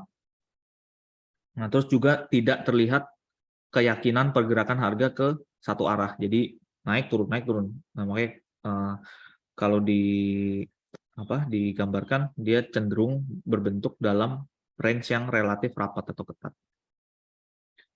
Yang range atau korektif. Nah, jadi ini gambarnya. Nah, jadi pergerakan range ini pastinya nanti dapat ditemukan di semua time frame. Teman-teman bisa dicek di chartnya. Memang nggak selalu terjadi di semua level harga ya, karena sekali lagi ada fase keseimbangan antara supply dan demand, antara buyer dan seller, ada fase ketidakseimbangan. Jadi seimbang, nggak seimbang, seimbang, nggak seimbang. Nah, di fase seimbang, nah di sanalah teman-teman bisa lihat pergerakan range mulai terlihat. Dari perspektif struktural, range ini umumnya merupakan bagian dari pergerakan koreksi atas struktur yang lebih besar. Seringkali ya, tapi nggak selalu. Nah, jadi kalau misalnya teman-teman ngelihat pergerakan harga ranging di suatu time frame, nah ini kalau teman-teman zoom out ke time frame yang lebih besar, seringkali, tapi sekali lagi nggak selalu, seringkali itu merupakan fase pergerakan keseimbangan dari struktur yang lebih besar, which is itu masih dalam pergerakan koreksi. Nah, jadi kalau misalnya struktur lebih besarnya itu bullish structure ya, nah kemungkinan besar kalau teman-teman zoom in ke mana, ke satu time frame di bawahnya kelihatan ada pergerakan ranging. Nah, ini kalau di zoom kemungkinan range itu dia berada di dalam pergerakan bullish atau bearish sesuai dengan tren di struktur yang lebih besar. Nah, kenapa? Karena ranging ini kondisi range ini secara nature dia merupakan pergerakan koreksi ya dari struktur yang lebih besar tadi. Jadi ada yang take profit, ada yang mulai masuk pasar, ada yang take profit lagi, ada yang mulai masuk pasar. Nah, jadi kalau secara skema range ini kita bisa gambarkan dalam bentuk ini ya, parallel channel seperti ini. Nah, which is kalau kita gambarkan ada batas atas sama batas bawah, kemudian kita tarik garis tengahnya. Nah, secara skema titik atas itu kita sebut premium price atau expensive ya. Kalau yang batas bawah ini kita sebut discount price atau cheap. Nah, titik tengahnya ini pertemuan antara semua buyer atau seller yang berinteraksi di dalam pergerakan range tersebut, atau kita sebut sebagai fair value, equilibrium price. Nah, jadi secara nature yang namanya buyer ini cenderung mereka akan masuk ke pasar ketika harga berada di lower half of the range. Ini kita bicara secara nature ya. Nah, jadi kecenderungannya adalah sekali lagi buyer ya cenderungnya pengennya buy low, sell high. Dia beli harga semurah mungkin. Dari struktur ranging umumnya mereka akan masuk atau terlihat ada aktivitas buyer yang lebih dominan yang bisa menyebabkan at least ada sedikit tarikan harga ke atas. Nah, ketika itu harga sudah mulai masuk ke lower half atau di separuh di bagian bawah dari area ranging gitu. Nah, sementara kalau seller kebalikannya cenderung akan masuk ketika harga berada di upper half of the range. Nah, jadi ketika harga bergerak ke atas, akan terlihat ada seller atau supply yang mencoba menekan harga ke arah bawah ya. Nah, jadi kenapa? Karena setiap kali harga kembali ke area upper half dari area range tersebut, kemungkinan besar di sana ada supply atau si seller yang mencoba membawa harga atau menekan harga kembali ke area yang lebih rendah. Nah, jadi interaksi antara buyer dan seller di fase pergerakan range ini cenderung equal atau equilibrium. Nah, jadi titik tengah atau midpoint dari range inilah yang umumnya dikenal sebagai fair value. Nah, ini teman-teman ingat ya, ini walaupun kita masih bahas di topiknya supply dan demand untuk yang fase pergerakan range, nah ini juga nanti yang menjadi dasar ketika kita masuk ke komponen yang disebut sebagai premium versus discount. Nah, karena ini kita masih bahas supply and demand, bagaimana cara identifikasinya. Nah, karena sekali lagi kita tahu supply dan demand ini ada di mana-mana. Nah, salah satu confluence factor untuk melakukan filter mana supply dan demand zone yang high probable, nah itu kita akan masukkan nanti ke depan yang namanya konsep premium versus discount. Nah, which is dasarnya juga kita pelajari di pergerakan yang range. Ingat ya, jadi titik tengahnya itu equilibrium, atau kalau teman-teman menggunakan tools Fibonacci retracement di chart EQ ini berada di titik 50% retracement. Yang upper half-nya ini premium. Jadi ini kita bicara area ya. Area di atas area equilibrium itu area premium. Semakin tinggi ya semakin premium. Kalau semakin rendah di bawah equilibrium ini akan semakin discount atau semakin murah.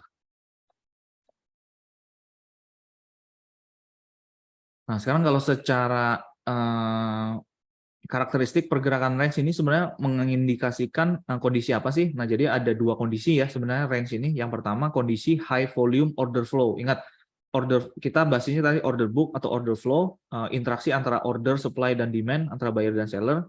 Nah, ketika kita melihat pola atau fase pergerakan ranging atau sideways atau konsolidasi di candlestick chart kita, nah salah satu kondisi atau indikasi yang kita bisa lihat adalah kemungkinan di dalam range tersebut, walaupun awalnya jangkauan harganya kan nggak jauh nih, karena ada yang buy, ada yang sell, ada yang buy, ada yang sell, jadinya dia flat gitu.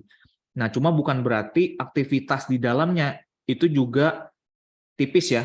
Jadi tidak selalu ketika kita melihat range itu terjadi di candlestick chart, kita nggak bisa asumsikan itu artinya order flow atau interaksi di dalamnya itu rendah, nggak juga.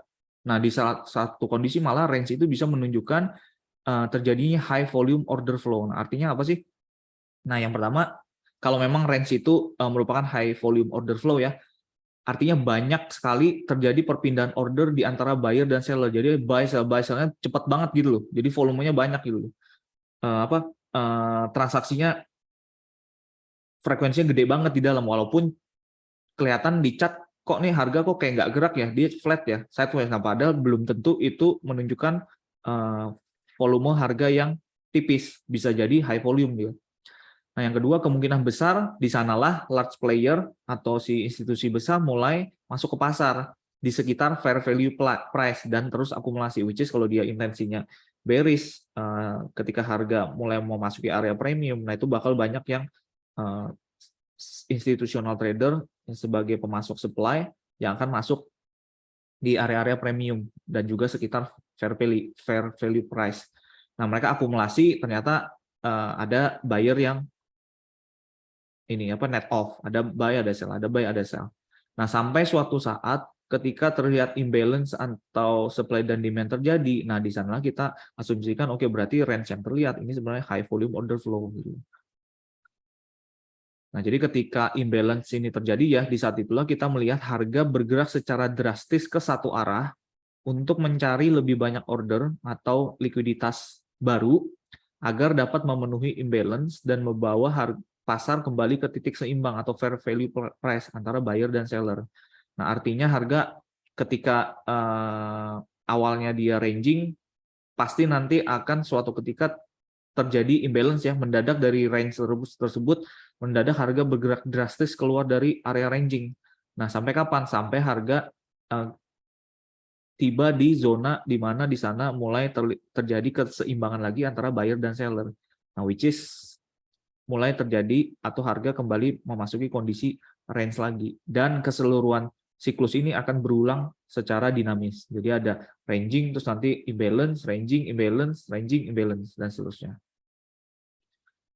Ini yang pertama ya. Jadi range itu menunjukkan salah satu kondisi high volume order. Jadi ingat, tidak selalu ketika kita ngelihat oh ini harga bergeraknya flat nih, artinya nih volumenya tipis. Nggak selalu kayak gitu ya. Nah, makanya kenapa ada beberapa trader yang menggunakan volume analisis. Nah, bisa saja kelihatan di chartnya sama-sama ranging, tapi ternyata ada ranging yang volumenya tinggi, ada ranging yang volumenya kecil gitu.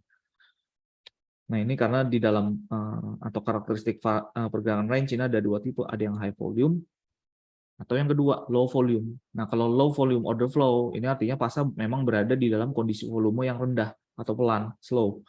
Nah, umumnya terjadi kalau di forex ya, mendekati akhir sesi New York dan ke seluruh sesi Asia. Jadi sesi New York kalau sekarang itu dimulai jam 8 malam. Nah, sampai masuk ke sesi Asia itu sebelum sesi London ya. Berarti sebelum jam 1, jam 2 siang. Jadi tengah malam sampai pagi, akhir sesi New York ini kan mendekati subuh ya. Jadi sekitar sebelum jam 4 pagi itu udah mulai masuk sesi akhir New York. Nah, sampai sebelum sesi London dimulai. Nah, itu biasanya cenderung pergerakan harga itu lebih korektif, lebih sideways, lebih landai dibandingkan dengan sesi London dan New York yang cenderung bergerak agresif. Nah, kenapa ini terjadi? Kita nggak bisa pungkiri ya, karena mayoritas institusi keuangan terbesar di dunia memang mereka beroperasinya di sana, di Eropa, di Amerika gitu. Nah, makanya kenapa di sesi London atau New York itu cenderung pergerakan harga lebih agresif. Nah, jadi ada tipe pergerakan ranging yang memang low volume ya, nah which is yang umumnya terjadi di sana. Nah, kondisi pasar dengan low volume ini juga umum terjadi di dalam waktu tertentu di pasar ketika aktivitas big money ini relatif rendah atau sedikit. Nah, contoh hari libur bank atau libur masa lainnya. Nah, makanya kenapa teman-teman kalau di Discord kadang yang lalu kita kayak Desember mendekati akhir tahun kan itu Christmas sama New Year itu biasanya termasuk holiday massal ya di seluruh dunia ya. Nah, jadi makanya kenapa di forex sendiri pun juga ada makin mendekati akhir tahun biasanya pasarnya mulai volatile, mulai low volume. Nah, makanya saya personal juga nggak terlalu suka trading mendekati atau di dalam hari-hari libur tersebut, karena ya ini tadi low volume order flow. Kita pengen ngikut footprint institutional trader ketika high volume order terjadi. Nah, cuman ini ya, sekarang masalahnya mengingat pergerakan range baik untuk kondisi high volume dan low volume ini secara prinsip kan sebenarnya berbeda ya, seperti yang poin-poin yang sudah disampaikan tadi. Nah, cuman kalau kita lihat penampakan di pergerakan harga aktual di chart, nah seringkali ini sebenarnya kita nggak bisa langsung bedakan, malah kita kadang bisa menimbulkan ambigu atau kebingungan. Loh, ini ketika harga bergerak ranging ini sebenarnya high volume atau low volume sih? Nah, kita kan nggak bisa tahu secara pasti gitu. Nah, karena keduanya menunjukkan kondisi pergerakan sideways atau konsolidasi yang di chart ini terlihat serupa, which is harga bergerak flat atau sideways atau ranging gitu. Nah, cara termudah untuk identifikasi kondisi mana yang sedang kita hadapi di pergerakan harga adalah dengan menunggu untuk melihat apa yang terjadi setelah range itu terbentuk. Apakah harga dengan cepat atau impulsif bergerak menjauh ketika keluar dari range, atau ketika harga keluar dari range ini geraknya perlahan-lahan nih, korektif. Nah, makanya sekali lagi, kenapa teman-teman penting belajar yang price nature yang lalu di depan nih, ada impulsif, ada korektif. Nah, salah satu tujuannya untuk ini, mengkonfirmasi apakah suatu pergerakan, fase pergerakan range di pasar ini menunjukkan ke kita bahwa ketika harga mulai bergerak keluar dari area range itu, apakah di sana ada area supply atau demand zone yang high probable tidak, yang bisa menunjukkan atau memberikan indikasi bahwa memang ada footprint atau jejak si institutional trader. Nah, jadi kita lihat ini ya, ketika kita lihat range, kita nggak terlalu pedulikan secara definisi ini high volume atau low volume, ya kita tips mudahnya adalah cukup nunggu ketika harga mulai bergerak keluar dari range tersebut, impulsif, cepat, eksplosif nggak, atau perlahan-lahan korektif. Nah, kenapa? Nah, karena rapid movement away from a range itu artinya dia suggest high volume. Jadi yang awalnya seimbang antara buyer seller saling ini ya, interaksi buy sell ranging flat, ternyata mendadak meledak ke salah satu arah, ke atas atau ke bawah. Nah, artinya di sana memang mengkonfirmasi adanya high volume order flow. Nah, sementara kalau misalnya awalnya yang kedua ya, slow movement away from a range suggest low volume. Nah, jadi definisinya, saya ulangi, pergerakan keluar dan menjauh dari area range harus terlihat signifikan untuk secara jelas menunjukkan adanya momentum besar atau high volume masuk ke pasar.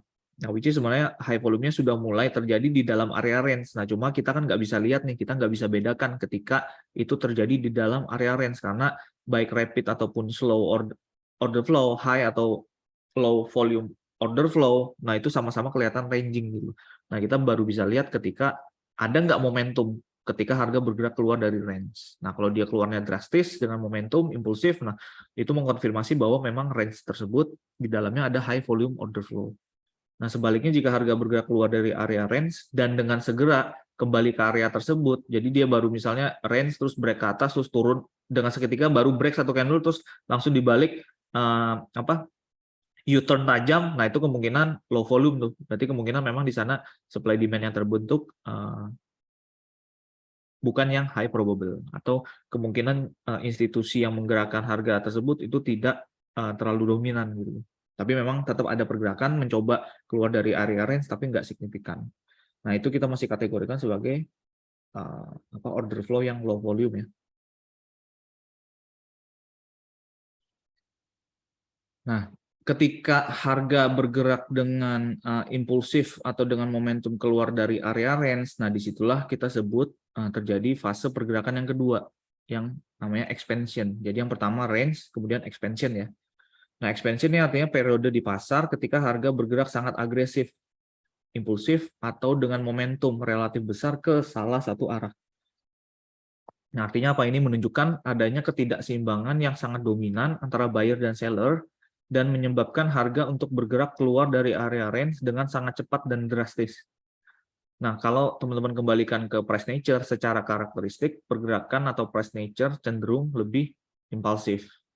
Nah, makanya teman-teman kalau melihat pergerakan expansion ya, nanti ada beberapa terminologi yang terkait dengan expansion, itu ada impulsif, momentum, ataupun imbalance. Nah, ini beberapa terminologi terkait dengan pergerakan yang expansion. Nah, sekali lagi, karakteristiknya cenderung lebih impulsif. Nah, kalau saya boleh tanya, teman-teman, kalau ada yang bisa respon, kalau karakteristik pergerakan impulsif, beberapa cirinya apa? Ada yang bisa respon?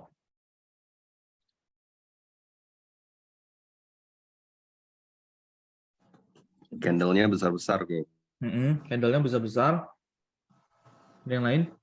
Biasanya satu warna. Ya, biasanya satu warna bertubi-tubi ya, berturut-turut. Jadi bisa bullish candle, ukurannya besar, kemudian juga satu warna berturut-turut. Nah, itu impulsif. Nah, jadi impulsif, momentum, imbalance ini terkait dengan pergerakan expansion.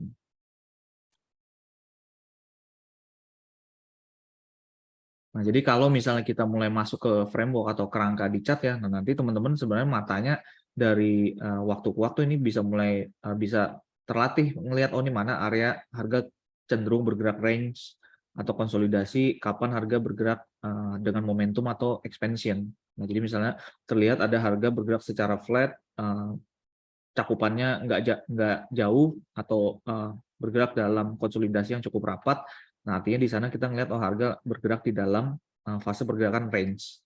Nah, sampai suatu ketika buyer seller interaksi via order tadi yang kita lihat di order book. Nah, seketika terlihat harga eksplosif, misalnya break ke atas, keluar jauh dari area range. Nah, selama nature-nya ini impulsif dengan momentum candle bullish bertubi-tubi, nah di sana mengkonfirmasi bahwa ini harga mulai masuk ke fase pergerakan yang expansion atau impulsif tadi.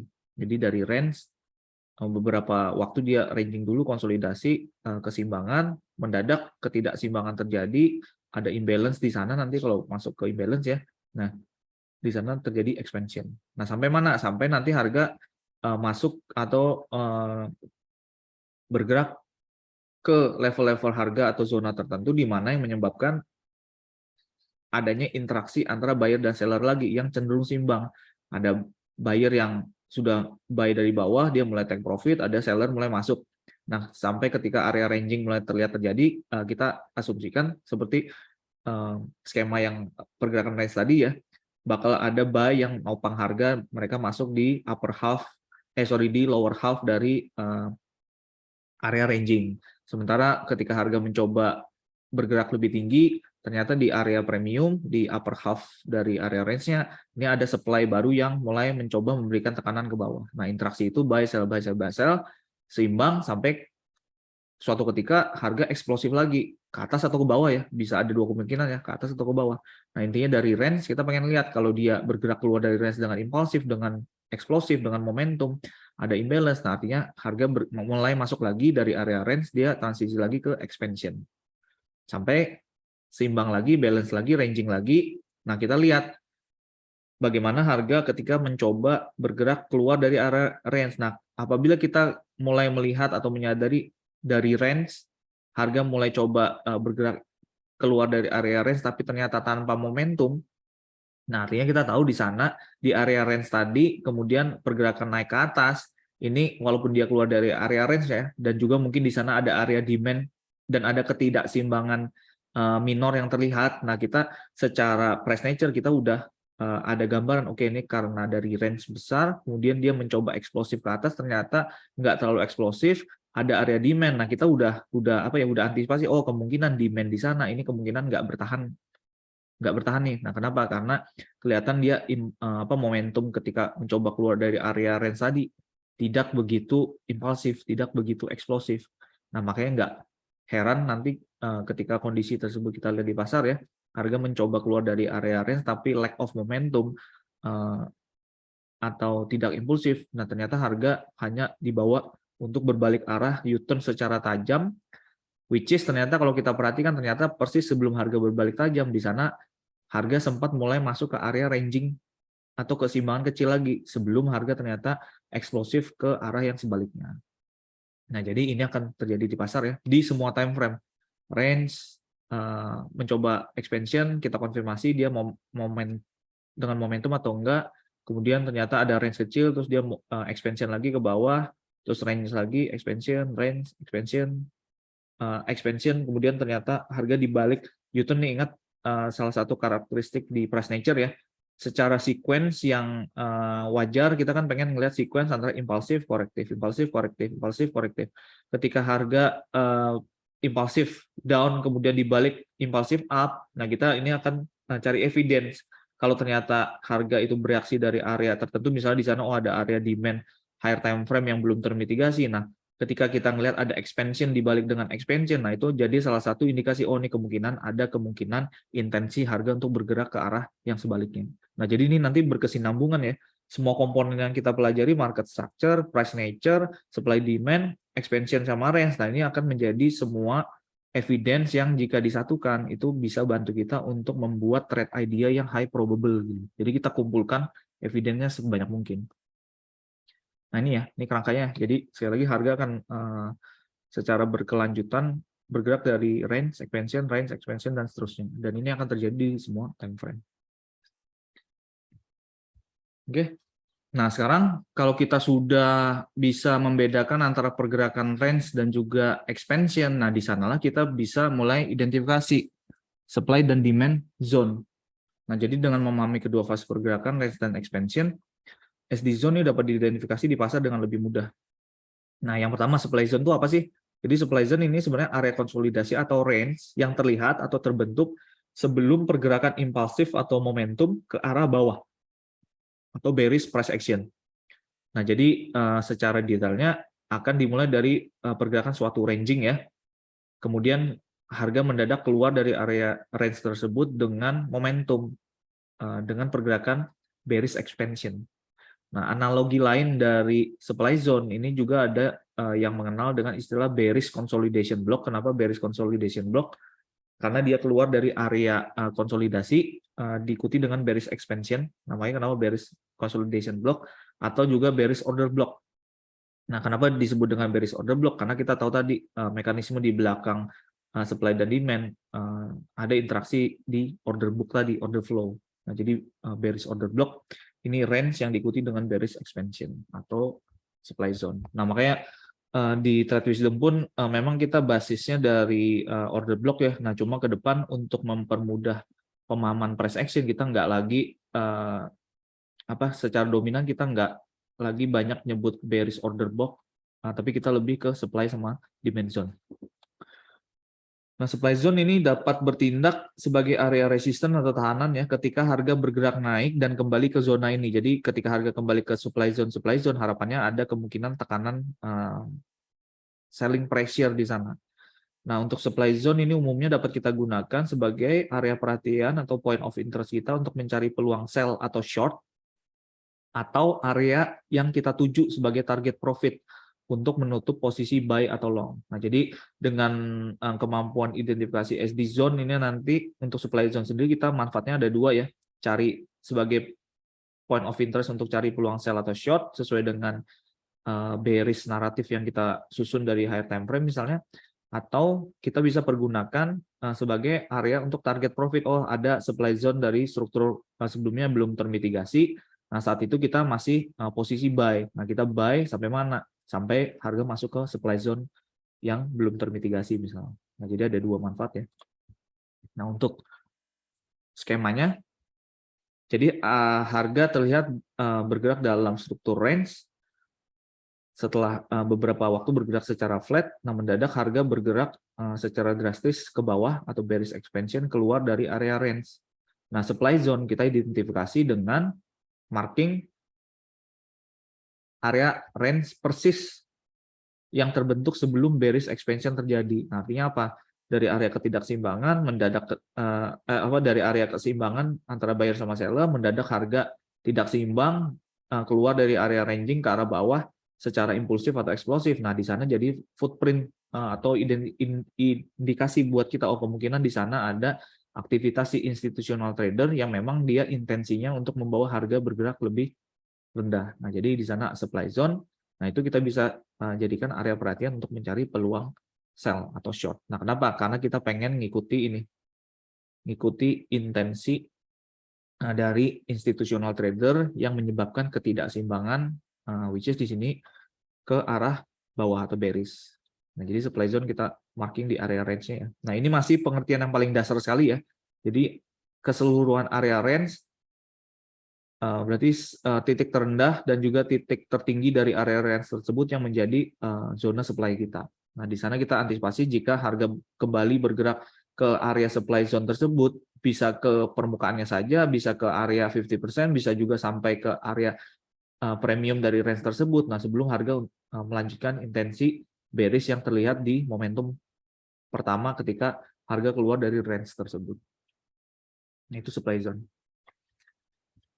Nah, untuk demand zone sederhananya persis kebalikannya ya. Jadi area konsolidasi atau range yang terbentuk sebelum pergerakan impulsif ke atas atau bullish price action. Nah, dimulai dari suatu range diikuti dengan bullish expansion, nama lainnya bullish consolidation block atau bullish order block. Nah, demand zone bertindak sebagai area support ketika harga bergerak turun dan kembali ke zona ini. umumnya kita bisa gunakan untuk dua tujuan. Kalau bias kita adalah bullish continuation, demand zone ini bisa kita gunakan sebagai area perhatian untuk cari peluang buy atau long. Nah, kalau bias kita bearish ya, dan kita ada posisi sell atau short, nah demand zone yang belum termitigasi ini bisa kita pergunakan sebagai area target profit kita. Nah, kenapa? Karena kita paham harga akan senantiasa bergerak dari supply demand zone yang ada di level tertentu ya, karena kita tahu di sana akan senantiasa ada interaksi antara buyer dan seller. Nah, kebalikan dari supply zone, demand zone juga sama. Di chart kita bisa lihat di mana harga bergerak dalam fase pergerakan ranging atau konsolidasi atau flat. Nah, sebelum kemudian harga secara eksplosif dengan momentum, dengan impulsif bergerak keluar ke arah atas atau bullish expansion, ada imbalance atau ketidakseimbangan. Nah, maka area ranging tersebut yang menjadi demand zone, di mana kita antisipasi harga untuk kembali ke area demand zone tersebut sebelum ada buying pressure kembali masuk ke pasar untuk melanjutkan intensi sebelumnya. Nah, karena sekali lagi kita tahu ketika ini terjadi, kemungkinan ini menjadi indikasi bahwa di dalam area range yang terbentuk tersebut sebagai demand zone, di sana ada institutional trader dengan intensi untuk menggerakkan harga ke arah atas. Nah, which is yang namanya institutional trader, ingat mereka ketika merencanakan trading mereka ya, mereka rencanakannya cenderung untuk jangka panjang. Jadi kemungkinan besar intensi yang pertama terlihat bullish terjadi. Nah, ini akan kemungkinan untuk kecenderungan berlanjutnya ini masih cukup tinggi. Nah, makanya kita pengen ngekor ini, evidence ini atau footprint ini gitu. Nah, ini dimension. Jadi markingnya dari titik terendah sampai ke titik tertinggi dari area ranging yang kita bisa lihat ya. Nah, sekali lagi ini masih metode marking yang paling raw atau paling mentah. Nah, nanti ada teknik untuk penyesuaiannya atau refinement. Oke. Nah, untuk teori atau background sampai sini. Nah, setelah ini kita coba masuk ke framework ya. Nah, supaya teman-teman bisa mulai implementasikan pemahaman atau background dari teori ini, mulai di-convert ke penglihatan atau pengamatan ke dalam bentuk visual atau framework atau kerangka. Nah, sebelum saya masuk ke framework, saya tutup untuk yang sesi teorinya. Ada pertanyaan nggak teman-teman nih? Boleh nih. Jadi mungkin 10 menit ya. 10 menit kita Q&A terkait dengan SD Zone. Nah, kalau udah baru kita lanjut ke framework. Ada pertanyaan? Mungkin bisa dibuka audionya masing-masing.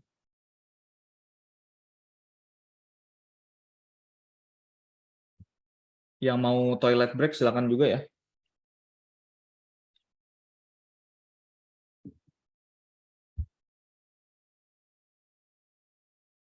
Ada pertanyaan? Steven, Nyok, Kurniawan, Lisa, Jerry? Nggak ada kok. Steven nggak ada. Yang lain? Nggak dari Jer nggak ada. Jelas nggak? jelas. Jelas. Jelas ya. Lisa, Kurniawan ada pertanyaan? Nggak ada kok. Nggak ada kok. Lanjut. Belum ya? Oke, kalau gitu kita lanjut ke framework aja ya. Oke.